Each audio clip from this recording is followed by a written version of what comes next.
तो ये है ब्रिगेडियर। आप यहां अचानक आप पधारे हैं और हम आज का सारा वक्त औरों को दे चुके हैं। आखिर हम सब जनता ही के तो सेवक हैं। कुर्सी मिलने पर ये समझ लेना कि सारी सरकार आप ही की है, इसे हम कैसे मान लें? आप मुझे ये न समझाएं कि सरकार किसकी है। आप सिर्फ इतना समझिए कि आप एक सरकारी नौकर हैं और आपके सामने खड़ा हुआ ये इंसान इस राज्य का मंत्री है। खादी के कपड़े पहनने से और टोपी लगा लेने से कोई महात्मा गांधी नहीं बन जाता। और सुनिए, हमें नेताओं की भाषा ना तो पहले समझ आई थी और ना कभी आएगी। भाषा छोड़ो ब्रिगेडियर, मैं जो आपसे कहना। आपने जो कुछ भी कहना है कल कह लीजिएगा। आपकी अपॉइंटमेंट नोट करवा दी गई है। और एक बात ये भी याद रखिए कि हमसे बगैर अपॉइंटमेंट के कोई नहीं मिल सकता। और जहां तक हमारा ताल्लुक है, हम किसी से भी किसी वक्त भी कहीं भी मिल सकते हैं, हमारा जब दिल चाहे। शायद आपने वो लेटर नहीं पढ़ा जो सेंट्रल गवर्नमेंट ने आपको भेजा है। उसमें खासुल खास ऑर्डर है कि हमारे किसी भी काम में कोई भी दखल अंदाजी नहीं कर सकता। नमस्कार। नमस्कार।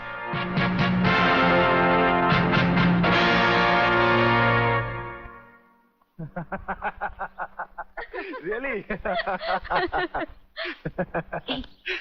ओए, हाँ, गुड मॉर्निंग अंकल। अरे अंग्रेजी को मारो गोली और हिंदी में बात समझो। हिंदी में तुम ये बताओ, तुम्हारे पिता कहाँ हैं? पिताजी, अंकल तो ऊपर बैठे हुए हैं, आप ही का इंतजार कर रहे हैं। राधा, तुम्हारे पिताजी बड़े उखड़े हुए लगते हैं। लगता है there is something wrong in the ministry। अरे रॉन्ग हो या राइट, यही समझना होता तो मैं भी तुम्हारी तरह खादी के कपड़े पहन लेता। अरे सरकारी लेटर से मुझे क्या लेना देना। देखो, तुम अभी से इतने ढीले पड़ जाओगे तो पूरी सरकार को भारतवर्ष से कैसे खत्म करोगे? वो सिर्फ एक मिलिट्री ऑफिसर है और हमें पूरी मिलिट्री फोर्स के साथ लड़ना है। भूल जाओ सारी बातें और फाड़ दो वो लेटर। देखो, उसका ट्रांसफर ना हो तो ना सही, उसकी बातें हमें पता न चले तो न सही, लेकिन उसकी मौत का बंदोबस्त तो मैं कर सकता हूं। प्रलयनाथ, वो मर गया तो ये नेता भी कुर्सी समेत जल गया, समझो। वो मरेगा भी और तुम कुर्सी के साथ जियोगे भी। आप किसकी बारी जनरल साहब? ब्रिगेडियर सूर्यदेव सिंह की। मारे जाने वाले पुलिस के उन शहीदों की याद में ये ज्योत बनाई गई है जिन्होंने कानून की रक्षा करते हुए अपने प्राणों की आहुति दी। आज के इस समारोह के मुख्य अतिथि माननीय मंत्री श्री जीवनलाल टंडेल हैं।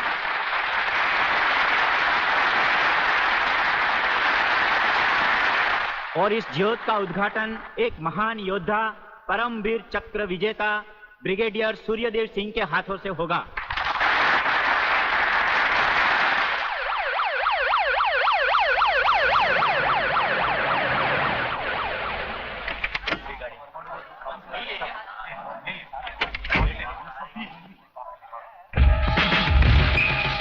Welcome, welcome.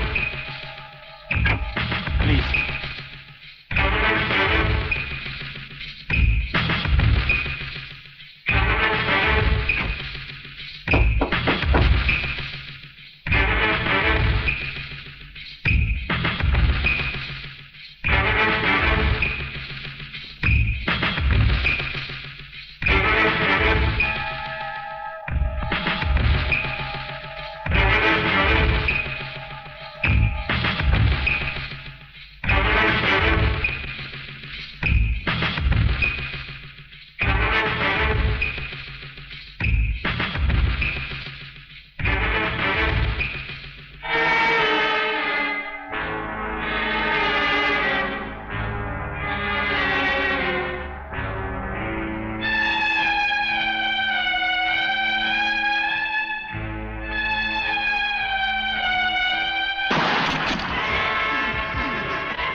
फायरिंग का ऑर्डर क्यों दिया सर?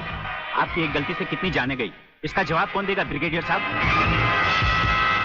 मिस्टर तिवारी, इसका जवाब अब ब्रिगेडियर को ही देना होगा, और वो भी अदालत में।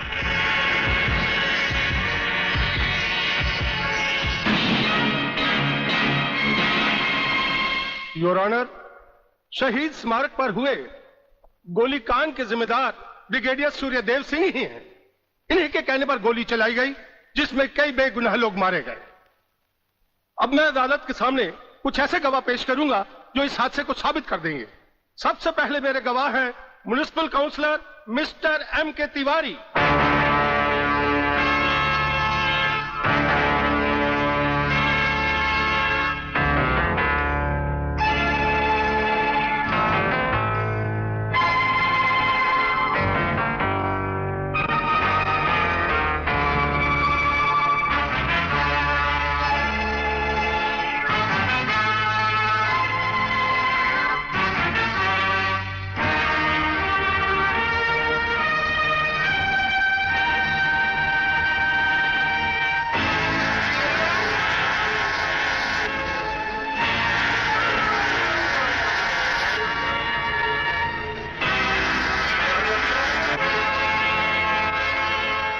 योर ऑनर, अब हमारा आखिरी एक ऐसा चश्मदीद गवाह है जिसकी सच्चाई पर कोई शक नहीं कर सकता, और वो है इंस्पेक्टर शिवाजीराव वागले।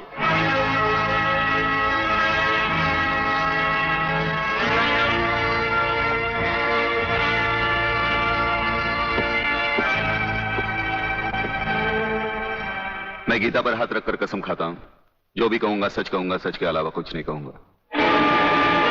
जज साहब, शहीद स्मारक पर जो भी कुछ हुआ मेरी आंखों के सामने हुआ। मुझे इस बात का ताज्जुब है और अफसोस भी है कि ब्रिगेडियर सूर्यदेव सिंह जैसे जिम्मेदार और सुलझे हुए अफसर ने ऐसा कदम क्यों उठाया जिससे निर्दोष लोग मारे गए। इस हत्याकांड के जिम्मेदार ब्रिगेडियर सूर्यदेव सिंह ही हैं।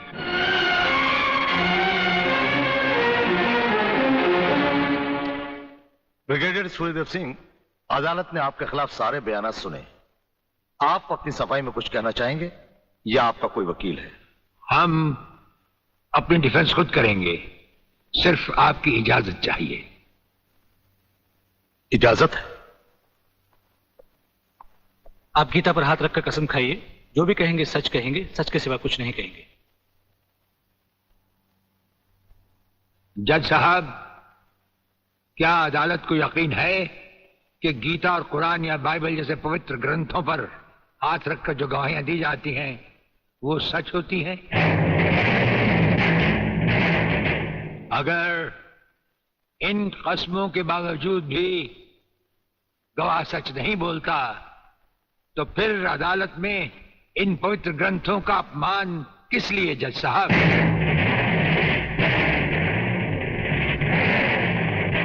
अगर फैसला ऐसे सबूत और गवाहों की बिना पर ही होता है जो पैसे से खरीदे जा सकते हैं, तो बंद करवा दीजिए ऐसे रस्म और रवाज जो कि झूठे हैं। ये मुकद्दस ग्रंथ हमारे धर्म और ईमान का ताज है, हमारी जिंदगी की बुनियाद है। हम ये कसम खाएं भी तो कैसे खाएं? यह अदालत आपकी दलीलों की कदर करती है ब्रिगेडियर साहब, लेकिन यह अदालत की बरसों पुरानी रस्म है जो मैं नहीं बदल सकता। तो फिर हम भी अपने जमीर के खिलाफ नहीं जा सकते, चाहे वो अदालत हो या जंग का मैदान। आप अपना फैसला सुनाकर अदालत की रस्म को पूरा कीजिए। तमाम सबूत और गवाहों के बयानात को मद्देनजर रखते हुए यह अदालत इस नतीजे पर पहुंची है कि शहीद स्मारक पर बेगुनाहों पर पुलिस ने गोली ब्रिगेडियर सूर्यदेव सिंह के कहने पर चलाई। इसलिए यह अदालत ब्रिगेडियर सूर्यदेव सिंह को 1 साल कैद की सजा सुनाती है।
हमारी मीटिंग का बंदोबस्त हो गया?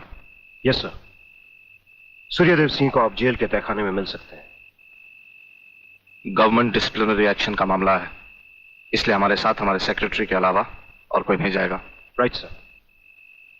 This way please.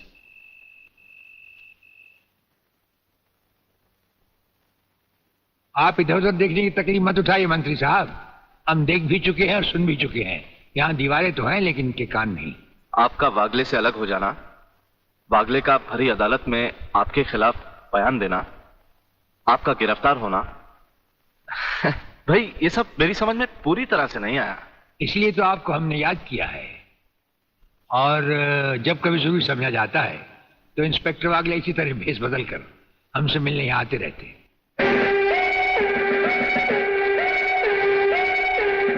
Sir, brigadier साहब का हमसे अलग होना, जेल में आ जाना, इससे दुश्मन हमें कमजोर समझकर लापरवाह हो जाएंगे और उनकी इसी लापरवाही का फायदा उठाकर हम उनकी जड़ें आसानी से काट सकते हैं। हम जिन जराइम की तलाश में हैं, उसकी कुछ जड़ें इस जेल की चार दीवारी में भी पैवस्त हैं। उन्हें ढूंढकर निकाल कर हमें खोदना होगा। और मंत्री साहब, आपसे खास बात ये कहना थी कि हमारी गैर हाजिरी में इंस्पेक्टर वागले आपसे हॉटलाइन पर बातचीत किया करेंगे। ये जब कभी भी आपसे कहें, आप हमारे लिए रिहाई के ऑर्डर भिजवा दीजिएगा। ठीक है, आप जब चाहेंगे आपकी रिहाई के ऑर्डर्स भिजवा दिए जाएंगे। नमस्कार। Cheers!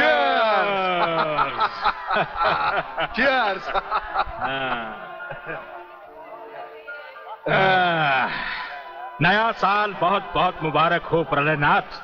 नया साल तुम्हें मुबारक और सूर्यदेव सिंह का जेल जाना मुझे मुबारक। राधा बिटिया कहीं नजर नहीं आ रही? नजर तो तुम्हारा बेटा रसिक नाथ भी नहीं आ रहा। अरे भाई, इन नौजवान लोगों का हम बूढ़ों से क्या मतलब? मना रहे होंगे कहीं नया साल अपने जवान दोस्तों के साथ। प्लीज रसिक, ऐसा मत करो ना। अगर ऐसा नहीं करूंगा तो नए साल का सेलिब्रेशन अधूरा रह जाएगा मेरी जान।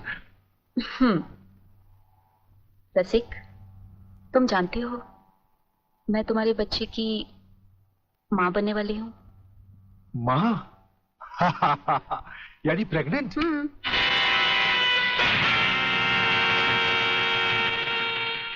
अनीता, तुम? हाँ, मैं। कह दो इसे भी, प्रेगनेंसी में परेशानी क्या है, करवा लो अबॉर्शन, शादी बाद में कर लेंगे, अभी तो हम बच्चे हैं। क्यों, यही कहा था ना तुमने मुझसे? और न जाने किस किस से कहा होगा। अनीता, अनीता, कब तक तुम मुझे यूं ही ब्लैकमेल करती रहोगी? राधा, राधा ये सब तुमसे झूठ बोल रही है, ये मुझे बदनाम करना चाहती है। इसकी बातों में मत आना तुम। मैं भी तुम्हारी तरह इसकी भोली भाली बातों में आकर इसके बच्चे की माँ बनने वाली हूँ। मेरे बच्चे की माँ? अरे ना जाने किस किस का पाप अपने पेट में पालकर तू मुझे उसका पाप बना रही है। रसिकनाथ, जिसका पाप मेरे पेट में है उसे पापी का अंत करने आई हूँ।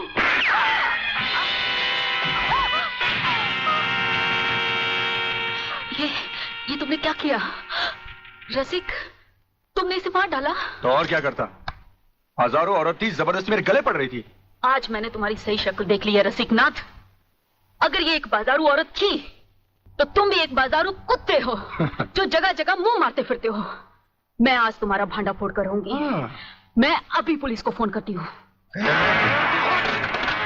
साली, ज्यादा समझदार बनने की कोशिश की तो तेरा भी यही आशा कर दूंगा, समझे?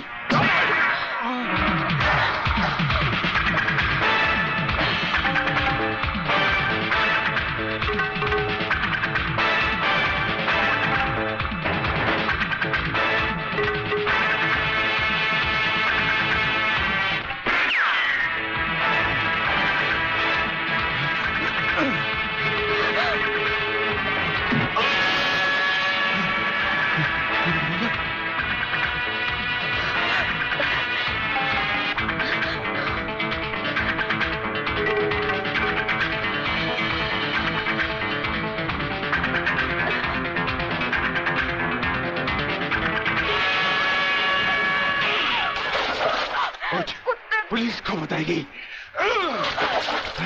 पुलिस को बताएगी। जिंदा रहेगी तो पुलिस को बताएगी ना। न रहे बांस न बजेगी बांसुरी। मैं तुझे खत्म कर दूंगा कमीनी।